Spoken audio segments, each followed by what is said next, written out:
99% aspirants है ना, railway की प्रिपरेशन कर रहे हैं या फिर एसएससी की प्रिपरेशन कर रहे हैं, वो जीके के लिए किसी न किसी चैनल को फॉलो कर रहे हैं या फिर किसी टीचर को फॉलो कर रहे हैं यूट्यूब पे, और साथ ही साथ नोट्स वगैरह भी बना रहे हैं। बट आपने कभी लॉजिकली सोचा है कि जो मैथ्स के टीचर हैं या फिर इंग्लिश के टीचर हैं या फिर रीजनिंग के टीचर हैं, वो काफ़ी टाइम से स्टेबल है यूट्यूब पे, मतलब कि 3 से 4 सालों से सेम टू सेम चीज़ें पढ़ा रहे हैं और चीज़ें चल रही हैं, मतलब एक उनका जो ट्रेंड है ना वो बिल्कुल रेगुलर है, कॉन्सिस्टेंट है।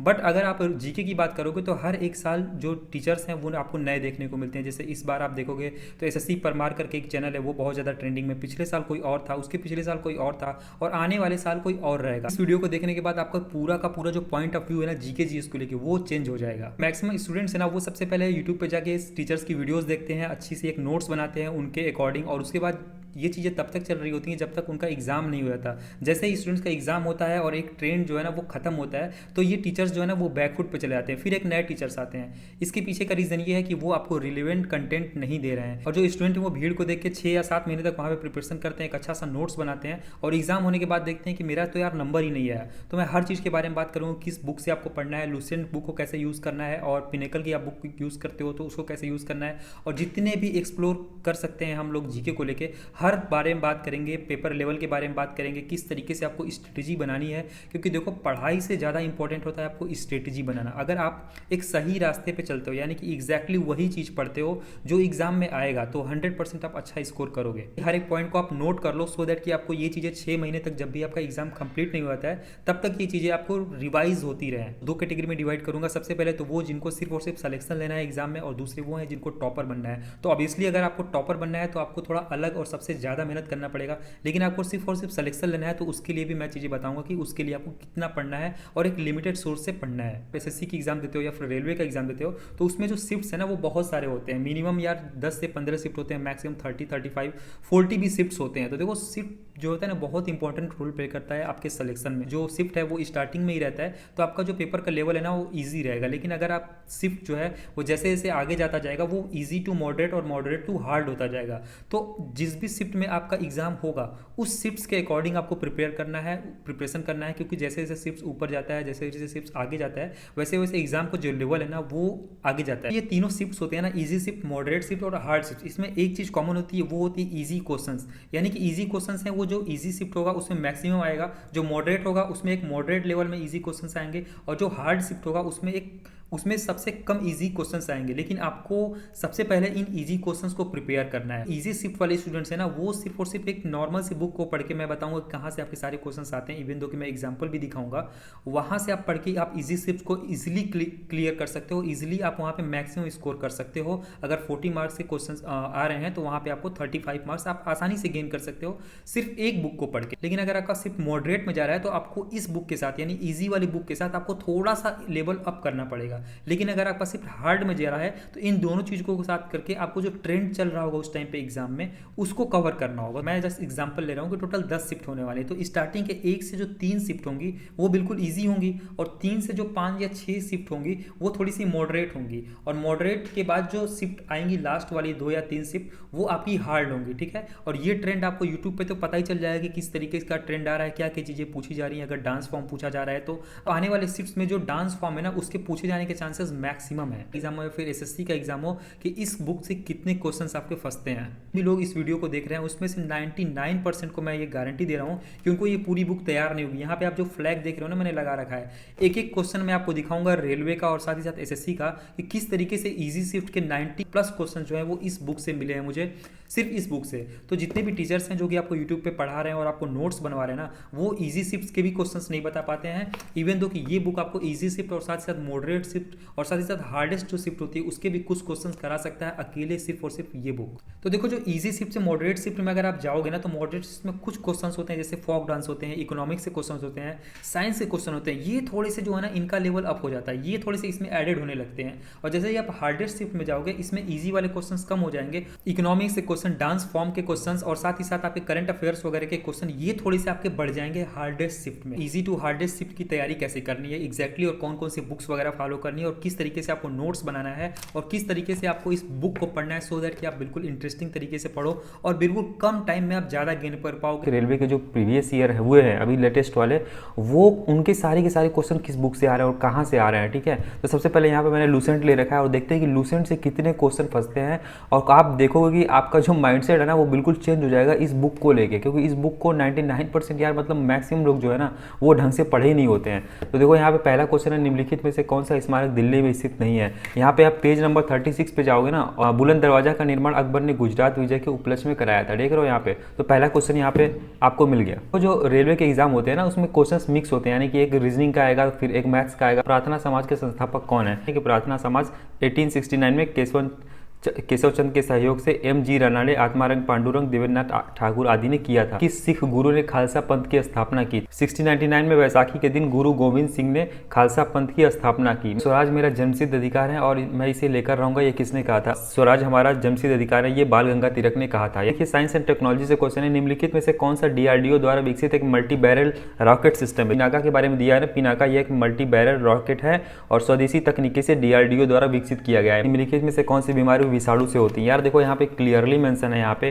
पेज नंबर 333 में जीव विज्ञान में, कि यहाँ पे जो विषाणु से होने वाले रोग हैं ये पूरा लिखा हुआ है और यहाँ पे चेचक का नाम भी लिखा हुआ है। तो इसरो ने किस वर्ष में मार्स ऑर्बिटर मिशन की शुरुआत की थी? ये भी एक साइंस एंड टेक्नोलॉजी से क्वेश्चन है। यहाँ पे देखो क्लियरली भारत का मंगल मिशन है ना, इसके बारे में पूरा सब कुछ दिया हुआ है और यहाँ पे इसरो द्वारा मंगलयान नाम अपनी अंतरिक्ष परियोजना के अंतर्गत 5 नवंबर 2013 को अपनी तरंगे किसी दृढ़ सतह से टकराकर परावर्तित नहीं होती तो ध्वनि की कला फेज में कोई परिवर्तन नहीं होता। यार मतलब कि आपको थोड़ा सा अगर कॉमन सेंस लगाओगे तो इस छोटी सी पतली सी बुक में आपको देख रहे हो कितने मैक्सिमम क्वेश्चंस मिलते जा रहे हैं। सिर्फ एक शिफ्ट की बात कर रहा हूं मैं। अभी तक आपको लगा कि बहुत आसान क्वेश्चंस आ रहे हैं, लेकिन देखो यहाँ पे एक टफ टाइप का भी क्वेश्चन है, मतलब मॉडरेट क्वेश्चन जो कह सकते हैं। निम्नलिखित में से दक्षिण अमेरिका के कौन से 2 देश स्थल रुद्ध हैं? बोलिविया दक्षिण अमेरिका का सबसे बड़ा स्थल रुद्ध देश है। इसमें क्या है ना कि आप ऑप्शन को एलिमिनेट कर सकते हो, वो ऑप्शंस जो आपके जम्मू कश्मीर के आसपास नहीं है, जो जैसे कि आपके यहाँ पे आप देख सकते हो यहाँ पे जितने दर्रे हैं सबको दिया हुआ है कौन कौन से दर्रे कहाँ पे पड़ते हैं। तो देखो पहला क्वेश्चन है नाथुला। नाथुला आपको कहाँ पड़ता है? तो नाथुला सिक्किम में पड़ता है, यानी कि सिक्किम के साइड तो श्रीनगर और ले है नहीं, यानी कि ये वाला ऐसे ही कट गया, ऐसे करके 3 ऑप्शन आपके कट जाएंगे। तो जोजिला दर्रा है जो आपको ऐसे ही आप इसको लगा सकते हो। जोजिला दर्रा जो है आपको लद्दाख में पड़ता है। मोल के बारे में दिया है कि मोल संख्या एक द्रव्यमान दोनों का प्रतीक है। पर्यावरण संरक्षण अधिनियम किस वर्ष में पारित किया गया था? इस टाइप के भी क्वेश्चन आपको इस बुक में मिल जाएंगे। यहाँ पे लिखा हुआ है इसकी स्थापना का उद्देश्य पर्यावरण संरक्षण अधिनियम 1986। इस छोटी सी बुक से हमें 15 क्वेश्चन मिले जो कि डायरेक्टली आपको मैंने दिखाया और बहुत सारे क्वेश्चंस को मैंने बोला कि इस बुक में आपको मिल जाएंगे, यानी कि आप कह सकते हो 20 से 25 क्वेश्चन अगर आपका सिर्फ इजी टू हार्ड में रहता है, इजी टू मॉडरेट में रहता है, तो इजी टू मॉडरेट में आपको 20 से 25 क्वेश्चन आपको सिर्फ और सिर्फ लूसेंट से मिल जाएंगे, जिसको आप लोग अच्छे से नहीं पढ़ते हो, एक एक लाइन को आप बारीकी से नहीं पढ़ते हो। मॉडरेट टू हार्ड लेवल का शिफ्ट है और इसमें देखो जो हमने क्वेश्चन लिए हैं वो बिल्कुल डाउन से लिए, यानी कि जो एंडिंग क्वेश्चन होता है वहां से लिए, जैसे कि यहाँ पे आपको क्वेश्चन नंबर 118 दे रहा है और ये भी एक रेलवे का मॉडरेट टू हार्ड लेवल का शिफ्ट है। और रेलवे के भी जो जीके क्वेश्चंस आते हैं वो आपको पता होगा कि एक एसएससी से भी अच्छे लेवल क्वेश्चंस आते हैं जीके के। तो देखो यहाँ पे पहला क्वेश्चन है भारतीय संविधान का कौन सा अनुच्छेद उच्च न्यायालयों के न्यायाधीश द्वारा शपथ का प्रतिज्ञान से संबंधित है? देखो को मैंने आपको बताया कि जो आपका moderate to hard level shift होता है ना उसमें आपको ऑप्शंस एलिमिनेट करना होता है। कई क्वेश्चंस में आपको ऑप्शन एलिमिनेट कर सकते हो इस छोटी सी बुक का भी यूज करके। तो देखो यहाँ पे मैं कैसे ऑप्शन को एलिमिनेट करता हूँ और अपने कम ज्ञान में ही ज़्यादा से ज़्यादा मैं क्वेश्चंस कर सकता हूँ। 217 जो है ना आर्टिकल 217 वो न्यायाधीशों की नियुक्ति के संबंध में है, यानी कि उच्च न्यायालय के। तो उच्च न्यायालय का पूछा हुआ था, यानी इसका जो आर्टिकल होगा वो इसी के ही आसपास होगा, एक ऊपर या एक नीचे होगा। तो यहाँ पे देखो क्लियरली 219 है, यानी कि यहाँ पे आपको नियुक्ति जब होती है 217 में, तो आपका जब उनका शपथ है वो किस में होगा? 218, 19, 20 ऐसे ही होगा। तो यहाँ पे आप आराम से ऑप्शन सारे एलिमिनेट कर सकते हो, एक ऑप्शन चूज कर सकते हो 219, वो भी कम पढ़ के सिर्फ और सिर्फ अपना माइंड को थोड़ा सा इलुबरेट करोगे ना तो आप आराम से कर सकते हो। हर एक आर्टिकल भी आपको याद करने की जरूरत नहीं पड़ेगी। मानव विकास रिपोर्ट संयुक्त राष्ट्र विकास कार्यक्रम UNDP द्वारा किस वर्ष में प्रकाशित की गई थी? मानव विकास सूचकांक जो है 1990 में जारी किया गया था। पेपर को हार्ड बनाना होता है ना तो ऐसे क्वेश्चन आने लगते हैं। देखे होगे आप इजी शिफ्ट में ऐसे क्वेश्चन नहीं आ रहे। कोई भी टीचर आपको इस तरीके से मॉक सॉल्व करना या फिर एग्जाम को ट्रिक करना नहीं बताएगा जैसे मैं बता रहा हूँ।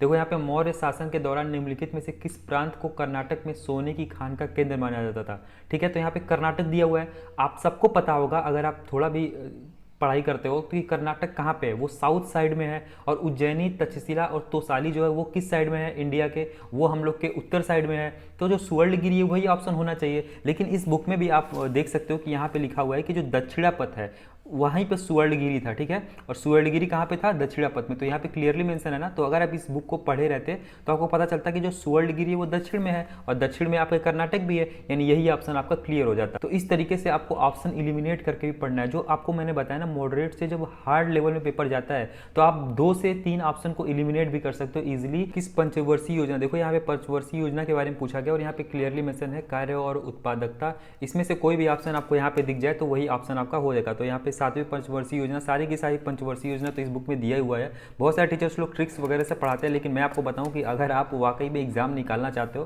तो आपको ट्रिक्स वगैरह की जरूरत नहीं पड़ेगी। आप आराम से इस चीज़ को लर्न कर सकते हो। वो चीज़ मैं बताऊंगा कैसे आपको पढ़ाई करना है, सो दैट कि ये बुक भी आपके लिए इंटरेस्टिंग बन सकती है। किस अनुसूची में 22 भाषाओं का उल्लेख है? तो देखो यहाँ पे 8वीं जो अनुसूची है इसमें क्लियरली मेंशन है कि इसमें 22 भाषाओं का उल्लेख दिया हुआ है। जैसे ही पेपर को इनको हार्ड बनाना होगा, वो इकोनॉमिक्स से क्वेश्चन उसमें ऐड करते जाएंगे। देखो यहाँ पे इकोनॉमिक्स से क्वेश्चन ऐड हो रहे हैं और जो इजीएस्ट शिफ्ट था उसमें एडेड नहीं था ये क्वेश्चन। तो इसका भी क्वेश्चन का आंसर आपको यहाँ पे मिल जाएगा। पूरी इकोनॉमिक्स तो बहुत अच्छे तरीके से दिया हुआ है जनसंख्या से, और इसमें पूछा हुआ है कि कौन सा ऐसा स्टेट है जिसमें जो अनुसूचित जनजाति की संख्या है वो बिल्कुल 0 है। हरियाणा एवं पंजाब में कोई भी अनुसूचित जनजाति निवास नहीं करती। भारतीय संविधान में संशोधन करने की शक्ति किसमें वर्णित है? तो यहाँ पे देखो क्लियरली मेंशन है आर्टिकल 368 में संसद को संविधान के किसी भी भाग को संशोधित करने का अधिकार है। फरवरी 2022 तक प्राप्त जानकारी के अनुसार आधुनिक आवर्त सारणी में कितने तत्व हैं? देखो यार, ये केमिस्ट्री क्वेश्चन है और ये क्वेश्चन का आंसर भी आपको क्वेश्चन में मिल जाएगा। केमिस्ट्री क्वेश्चन है ना, या फिर फिजिक्स के क्वेश्चन है, साइंस के क्वेश्चन है, मैंने आपको बताया इकोनॉमिक्स के क्वेश्चन है, वो थोड़े से टफ साइड में जाएंगे, जो कि आपको हो सकता है कि इस बुक में ना मिले। तो उसके लिए मैं बताऊंगा कि आपको किस तरीके से एनसीईआरटी वगैरह को पढ़ना है। और एनसीईआरटी के जो चीज़ आपको पढ़ने हैं ना, वो पीडीएफ में आपको अवेलेबल करा दूंगा। आपको किसी टीचर से जाकर लंबी लंबी वीडियोस नहीं देखनी पड़ेगी। कुछ चीज़ें आप एनसीईआरटी के पेजेस पढ़ लोगे और आपको मतलब ये सारी की सारी चीज़ें आ जाएंगी। तो वो मैं अपने टेलीग्राम चैनल पर अवेलेबल करा दूंगा। कौन सा जीवित जीवाश्म का उदाहरण है, ठीक है, ऐसा कौन सा वृक्ष है, ठीक है। तो जिंको बिलोव नाम है इसका, बिलोवा नाम है इसका। और ये देखो यहाँ पे इसका आंसर यहाँ पे दिया हुआ है लूसेंट में कि जीवित जीवाश्म और जीवित जीवाश्म का जो यहाँ पे जिंकगो वृक्ष है ना, यही सेम टू सेम, थोड़ा सा लिखने में डिफरेंस है, बट आप जब पढ़ोगे तो आपको याद आ जाएगा। वो इसका आंसर इस बुक में दिया हुआ है। आप बिलीव नहीं करोगे, ऐसे ऐसे क्वेश्चंस का आंसर भी आपको लूसेंट में दे रखा है। असम में क्षत्रिय नृत्य को लेकर इसका आंसर मुझे इस बुक में नहीं मिला, लेकिन मैं आपको बताऊंगा कि इस टाइप के क्वेश्चन का आंसर आपको एक्जैक्टली कहाँ पे मिलेगा और क्या चीज़ें पढ़नी है आपको। तो यहाँ पे मैंने 12 क्वेश्चन ऐसे आपको इस बुक से दिखाया जो कि आपको डायरेक्टली मैंने दिखाया, और लगभग मैंने 8 से 10 क्वेश्चन ऐसे छोड़ दिए जो कि बिल्कुल सिंपल थे। जैसे सीजीएल का पेपर हुआ था मेंस का, उसका मैंने जो मेंस का क्वेश्चन था 2022 वाला, उसको मैंने लिया और उसमें मुझे लगभग 10 क्वेश्चन के आसपास मुझे मिले। अगर मैं इसको भी दिखाऊंगा तो आपको मिल जाएंगे क्वेश्चन। जैसे जनसंख्या क्वेश्चन थे, यहाँ पे मैंने C2 लिख रखा है। ये सारे के सारे सीजीएल वाले क्वेश्चन है जो मुझे इस बुक में मिले। लगभग 10 क्वेश्चन मुझे सीजीएल के मेंस के इसमें से मिल गए। उसके बाद मैंने यहाँ पे एसएससी का जो पिनेकल बुक है और एसएससी का जो रेलवे बुक है, मैंने एसएससी वाले क्वेश्चंस को रेलवे वाले बुक में सर्च किया और जो रेलवे वाले जो क्वेश्चंस थे उसको मैंने एसएससी वाले में सर्च किया और मुझे बहुत सारे ऐसे क्वेश्चंस मिले जो कि टीचर्स कभी नहीं पढ़ा पाते हैं, वो कहीं से ये कंटेंट ला नहीं पाते। वो सारे के सारे क्वेश्चन मुझे इस बुक में मिले और ये बुक इतनी मोटी, इसमें इतने सारे क्वेश्चन दिए हुए हैं, आप समझ सकते हो कि इसमें से यार मतलब कितने क्वेश्चन मिलेंगे। इवन तो इसमें स्टैटिक जीके के देख रहे हो, स्टैटिक जीके के आपको नृत्य वगैरह हो गए, कला वगैरह हो, कला पुरस्कार हो गया, संगीत वाद्ययंत्र हो गया, मतलब जितने भी क्वेश्चंस आपको नहीं बने इसमें से, आप देख रहे हो ना 20 क्वेश्चंस नहीं मिले मुझे, जिसमें से 10 क्वेश्चन जो करंट अफेयर के थे, यानी कि 10 क्वेश्चन मुझे जो नहीं मिले वो सारे के सारे क्वेश्चन इसमें मिलेंगे। और इसमें जो 5 से 10 क्वेश्चन नहीं मिले वो सारे के सारे आपको इस बुक में मिल जाएंगे, एसएससी वाले में या फिर आपको रेलवे वाले में भी मिल जाएंगे। तो जो लोग भी प्रिपेयर कर रहे हो या टीचर से जाके पढ़ रहे हो, उनका नोट्स बना रहे हो, मैं आपको लिख के दे रहा हूँ सिर्फ और सिर्फ ये 3 बुक। मैं पिछली बार भी ये सब बोलता था कि भाई इस बुक से पढ़ लो, ऐसे पढ़ लो, लेकिन लोग नहीं मानते थे। मुझे कमेंट सेक्शन में पूछते थे भाई यार मैं परमार ज्वाइन कर लूँ, मैं ये ज्वाइन कर लूँ, मैं कोर्स परचेस कर लूँ, लेकिन मैं आपको सामने दिखाया कि आपको उन टीचर्स की बिल्कुल जरूरत नहीं है। वहाँ पे सिर्फ और सिर्फ आपका टाइम वेस्ट होगा। आप सिर्फ इन्हीं 3 बुक्स को पढ़ के एक अच्छा स्कोर कर सकते हो। जो लड़के भी कोर्स परचेस कर रहे हैं या फिर उनका पूरा का पूरा वीडियो देख रहे हैं, अपना टाइम वेस्ट कर रहे हैं, उसकी जगह आप मैथमेटिक्स, रीजनिंग और इंग्लिश में टाइम दो। अगर आप एसएससी की प्रिपरेशन कर रहे हो तो, अगर आप रेलवे की प्रिपरेशन कर रहे हो तो मैथमेटिक्स और रीजनिंग को अच्छा बनाओ। करंट अफेयर को लेकर स्टूडेंट बहुत ज्यादा परेशान रहते हैं, स्पेशली गर्ल्स जो होती है ना, वो 1.5 2 घंटे की क्लास करती है। मैंने यार लिटरली बताऊं, आज तक मैंने 1 घंटे की कोई क्लास नहीं देखी करंट अफेयर की। उसके बाद भी ऑब्वियसली मेरे मार्क्स जो है वो एनटीपीसी में सबसे ज़्यादा हाईएस्ट थे मेरे जोन में और बहुत सारे सिलेक्शन भी हुए। तो देखो यार, आप वनडे एग्जाम की अगर प्रिपरेशन करते हो तो करंट अफेयर 1.5 घंटे पढ़ने की कोई भी जरूरत नहीं है, वो बिल्कुल इलॉजिकल चीज़ है।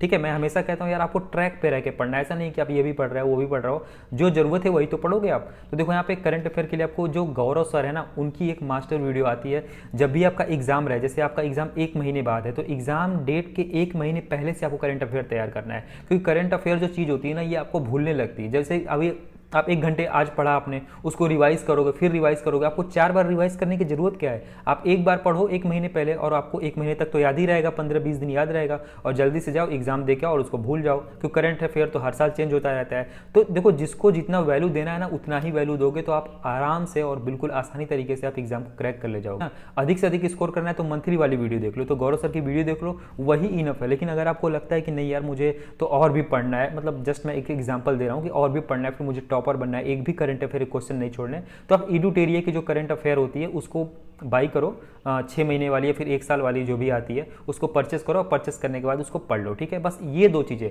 और अगर आपको लगता है कि यार 3 साल या फिर 4 साल पुराना करंट अफेयर पूछ रहा है तो उसका कोई भी ऑप्शन नहीं है। कोई भी टीचर अगर आपको बताएगा तो बिल्कुल फालतू की चीज़ बता रहा है, उसका कोई भी ऑप्शन नहीं है। कोई भी बुक ओपन करते हो ना, स्टार्टिंग में इतना जुनून से आप ओपन करते हो कि यार मैं तो आज पूरा ही खत्म कर जाऊंगा, ऐसा नहीं करना है। ऑब्वियसली अगर आप एनटीपीसी की प्रिपरेशन कर रहे हो, फिर रेलवे किसी भी एग्जाम की प्रिपरेशन कर रहे हो, फिर एसएससी सीजीएल सीएचएसएल की प्रिपरेशन कर रहे हो, तो काफ़ी टाइम बाद एग्जाम है, ठीक है। एसएससी सीजीएल का तो बहुत टाइम बाद एग्जाम है, ठीक है, और रेलवे के भी बहुत सारे एग्जाम्स एनटीपीसी वगैरह काफ़ी टाइम बाद है, तो इनके लिए आपको आराम से पढ़ना चाहिए, ठीक है। जब आप स्टार्टिंग से, जैसे आप रनिंग करना स्टार्ट करते हो ना, और स्टार्टिंग में बहुत तेज़ी से रन करोगे तो आप थक जाओगे, ठीक है। लेकिन इसी तरीके से अगर आप बिल्कुल स्लो स्टार्ट करते हो ना रनिंग करना, तो आप धीरे धीरे देखोगे कि आपकी जो कैपेसिटी है वो बढ़ती जाती है। तो जैसे आप लूसेंट स्टार्ट करते हो पढ़ना, तो आप ऐसा मत सोचो कि मुझे इतना खत्म करना है, आज पूरा इतिहास ही खत्म कर देना, नहीं, इतिहास आपको पूरा खत्म नहीं करना है एक दिन में, आपको सिर्फ इतना पढ़ना है।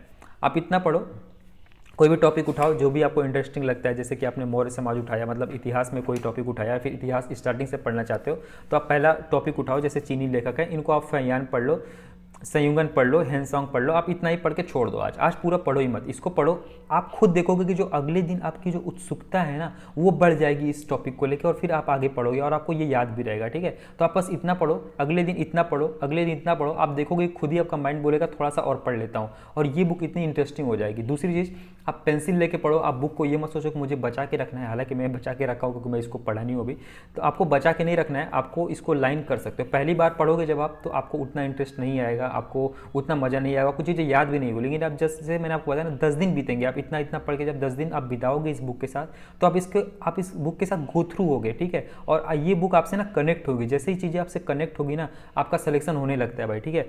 तो आपको इस बुक को अपने आप से कनेक्ट करना है, और कनेक्ट करने के लिए चीज़ों को स्लो करना होता है। तो आप बिल्कुल आराम से इसको पढ़ो और धीरे धीरे ऐसे लाइन करके पढ़ सकते हो कि इतना पढ़ा मैंने, कल इतना पढ़ा और हमने इतना पढ़ा, मतलब थोड़ा थोड़ा आप करके इस बुक को पढ़ो। तो ये तरीका है इस बुक को पढ़ने का। तो ये आपकी बेसिक बुक रहेगी, इसको आपको जरूर पढ़ना है। आपको मैंने दिखा भी दिया कि इस बुक से कितने सारे क्वेश्चंस आ रहे हैं जो कि आपको कोई टीचर्स भी नहीं बताएगा। तो सबसे पहले ये बुक आपको पढ़ना है। एसएससी की प्रिपरेशन कर रहा हो तो आप एसएससी के लिए ये पिनेकल बुक पढ़ सकते हो। देखो यार, कोई भी प्रमोशन वाली ये बुक नहीं है, बिल्कुल जेन्युइन रिव्यू कर रहा हूँ, और ये सारी बुक्स मैं खुद से परचेस करके आपके लिए इसमें से कंटेंट निकालता हूँ कि आपको इसको पढ़ना चाहिए, ठीक है। तो कोई भी प्रमोशन वगैरह वाली चीज़ इसमें नहीं है। यहाँ पे आपको हर एक क्वेश्चंस मिल जाएंगे, चाहे आप फिजिक्स की बात करो, केमिस्ट्री की बात करो, मतलब जितने भी क्वेश्चंस आए हुए हैं इससे मिल जाएंगे, कोई भी टीचर आपको नहीं बताएगा। और इसमें भी वही चीज़ करनी है, आपको थोड़ा थोड़ा पढ़ना है, बहुत ज़्यादा नहीं पढ़ना है, स्टार्टिंग में कम पढ़ना। लेकिन जब आप इस बुक को पढ़ लोगे ना, तभी ये बुक आपको समझ में आएगी, ठीक है। तो सबसे पहले इस बुक को पढ़ना, इस बुक को जब कंप्लीट कर दो 3 से 4 बार 5 बार, जितने बार भी खत्म कर सकते हो, उसके बाद इसको स्टार्ट करना पढ़ना, तब ये आपको इंटरेस्टिंग लगेगी। फिर आपको कम लगे तो आप इस बुक को भी फॉलो कर सकते हो। तो ये 3 बुक मैंने आपको बता दी, लेकिन मैं लूसेंट की जगह एक और बुक आपको रिकमेंड कर देता हूँ कि अगर आप इसको नहीं पढ़ना चाहते हो, फिर आपको इसमें कंटेंट कम लगता है, तो मुझे एक बुक काफ़ी अच्छी लगी थी, उसका लिंक मैं डिस्क्रिप्शन में भी दे दूंगा और आपको सामने भी स्क्रीन पर दिख रहा होगा। ये बुक आप परचेस कर सकते हो, उसमें इससे थोड़ा सा ज़्यादा कंटेंट दिया हुआ है, यानी कि जो क्वेश्चन मैंने आपको दिखाया ना कि नहीं मिल रहे हैं या फिर मुझे ऑप्शंस में नहीं एलिमिनेट कर पा रहा हूँ, वो क्वेश्चंस आपको इस बुक में मिल जाएंगे। साइंस के क्वेश्चंस कहाँ से मिलेंगे मुझे, क्योंकि साइंस वाले जो केमिस्ट्री वाले इक्वेशंस वाले कुछ क्वेश्चंस आते हैं, कभी फिजिक्स में पूछ देता है मुझे इक्वेशंस वगैरह, या फिर बायोलॉजी में कुछ कटिंग क्वेश्चन पूछ देता है। तो वैसे भी मैंने बहुत सारे क्वेश्चंस दिखाए बायो के भी, जो कि आपको लूसेंट में मिल गए थे, लेकिन कुछ क्वेश्चन है जो आपको नहीं मिलेंगे। तो वो क्वेश्चंस आपको या तो पिनेकल में मिल जाएंगे, लेकिन मैं आपको एनसीईआरटी का एक पीडीएफ तैयार करके दे दूंगा अपने टेलीग्राम चैनल पे, साइंस का, मतलब जिसमें बायोलॉजी, फिजिक्स और केमिस्ट्री तीनों होगा। तो उसको आप पढ़ लेना, वो काफ़ी कम टाइम लगेगा, लगभग 10 दिन लगेगा, और उसका भी तरीका मैं बता दूंगा कि किस तरीके से पढ़ना है, बिल्कुल लूसेंट की तरह ही पढ़ना है, और इंग्लिश और हिंदी दोनों में प्रोवाइड करा दूंगा, ठीक है। तो आप एनसीईआरटी पढ़ लेना, ठीक है। और आपको कुछ लग रहा होगा यार बहुत ज़्यादा इन्होंने चीज़ें बता दी, तो बहुत ज़्यादा नहीं है, आपको सिर्फ और सिर्फ ये प्यारी सी एक छोटी सी बुक पढ़नी है, और साथ ही साथ इसको तो आपको 6 महीने तक चलाते रहना है, धीरे धीरे आपको इसको खत्म करना है, कोई दिक्कत नहीं है। उसके बाद जो साइंस वाली बुक है उसको सिर्फ आपको 10 दिन लगेंगे कंप्लीट करने में, या फिर उसको धीरे धीरे भी पढ़ सकते हो। सकते हो। तो ये पूरा का पूरा सिनेरियो था। मैंने आपको स्टैटिक जीके और जितने भी नृत्य वगैरह वाले क्वेश्चन होते हैं वो सारे के सारे नृत्य वगैरह वाले क्वेश्चन इसमें मिल जाएंगे। अच्छा, स्टार्टिंग में मैंने आपको एक चीज़ बताई थी कि जो आपका जो शिफ्ट है ना वो ईजी टू हार्ड में जाता है, तो उसमें कुछ टॉपिक्स ऐसे होते हैं जैसे डांस फॉर्म वगैरह होते हैं, फोक डांस वगैरह होते हैं, आपके साइंस वाले क्वेश्चन होते हैं, इकोनॉमिक्स के क्वेश्चन होते हैं, पॉलिटी के क्वेश्चन होते हैं, स्टैटिक के कुछ क्वेश्चन होते हैं, करंट अफेयर के कुछ क्वेश्चन होते हैं। ये बढ़ने लगते हैं और इनका एक ट्रेंड चलता है। जैसे कि क्या है ना कि ये जो एग्जामिनर है उसको भी पता है और जो TCS है उसको भी पता है, जो भी वहाँ पे बोर्ड में बैठे हुए मेंबर्स हैं उनको पता है कि जो रिव्यू है ना वो यूट्यूबर्स करा ही रहे हैं, आप चाहे कितना भी रोक लो वो कराएंगे ही, ठीक है। तो उनको ये बात पता है, इसी वजह से वो टफेस्ट शिफ्ट बनाते जाते हैं। लेकिन उनका एक ट्रेंड चलता है, जैसे कि नृत्य वाले क्वेश्चंस आए तो अगले जो शिफ्ट है उसमें भी पॉसिबिलिटीज है कि नृत्य वाले क्वेश्चंस आएंगे। नोट्स कैसे बनाने हैं आपको, स्पेशली जीके जीएस के लिए देखो, नोट्स आपको इस तरीके से बनाना है। एग्जैक्टली यही सबसे बेस्ट तरीका है नोट्स बनाने का। बहुत सारे जो यूट्यूबर्स हैं या फिर टीचर्स हैं वो बोलते हैं यार यहाँ पे लिखो, आपको नदी लिखो, नदी के बारे में पूरा लिखो, यहाँ पे आप झरने लिखो, झरने के बारे में पूरा लिखो, फिर बाबर लिखो, बाबर के बारे में पूरा लिखो। वो सबसे घटिया तरीका है नोट्स बनाने का और बिल्कुल भी आउटडेटेड तरीका है। आपको ऐसे नोट्स नहीं बनाना है। आपके जो बुक में दिया है उसी को आप कॉपी पे क्यों उतारोगे यार? मतलब आप बुक को 3 बार पढ़ो ना। जैसे कि आपने यहाँ पे पढ़ा फिरोजाबाद, दिल्ली, फतेहपुर, जौनपुर, जो भी है, इसको आप कॉपी पे क्यों लिखोगे? आपके यहाँ तो दिया हुआ है ना, आप इसको पढ़ोगे फिर कॉपी पे लिखोगे। 4 बार मतलब 4 गुना टाइम लगेगा आपको ये सारी चीज़ें करने में। तो आपको वो टाइम सेव करना है, ठीक है। तो आपको जो भी चीज़ें करनी है इस बुक से पढ़ो। इस बेसिक बुक को कहीं भी आपको नोट करने की जरूरत नहीं है। इस बुक को पढ़ो और 4 से 5 बार पढ़ो। आप बहुत हो सके नोट्स बनाने के शौकीन हो तो आप यहाँ पर लाइनिंग करो, लेकिन ये चीज़ें आपको कहीं भी लिखनी नहीं है। मॉक लगा रहे हो, फिर प्रीवियस ईयर का मॉक लगा रहे हो टेक्स्ट बुक पे या फिर ओनली बोर्ड पे या फिर कहीं पे भी, तो उनके जो क्वेश्चंस होते हैं जो कि लगता है कि आपको इंपॉर्टेंट है, सिर्फ उसको आपको नोट करना है। फिर प्रीवियस ईयर अगर आप PDF से लगा रहे हो या फिर आपको लगता है कि कहीं से आपने वो चीज़ें देख ली जो चीज़ लगता है आपके लिए इंपॉर्टेंट है, तो उसको आपको लिखना है। जैसे मैंने यहाँ पे लिख रखा है झारखंड का जो नृत्य है, कर्मा झारखंड का नृत्य है और चैत्रोल जो हिमाचल प्रदेश का नृत्य है। तो रैंडमली क्वेश्चंस पाते हो PDFs वगैरह से या फिर मॉक वगैरह से, तो वो चीज़ को आप यहाँ पे नोट कर सकते हो। बाकी आपको लाइन वाइज लिखने की जरूरत नहीं है, वो चीज़ें आप बुक में लाइन वाइज कर सकते हो। बाकी साइंस और करंट अफेयर का भी आपको नोट्स बनाने की जरूरत नहीं है, वो चीज़ें आप सिर्फ और सिर्फ वीडियोस देख के कर सकते हो। करंट अफेयर का जो मंथली वाला है उसको थोड़ा बहुत लिख सकते हो जस्ट अपने सेटिस्फेक्शन के लिए, लेकिन मुझे लगता है करंट अफेयर का भी नोट बनाने की जरूरत नहीं है। जो आप एडिटोरियल की बुक बाई करोगे उसी में आप रिवाइज कर सकते हो और उसी में आप लाइनिंग ऐसे कर सकते हो।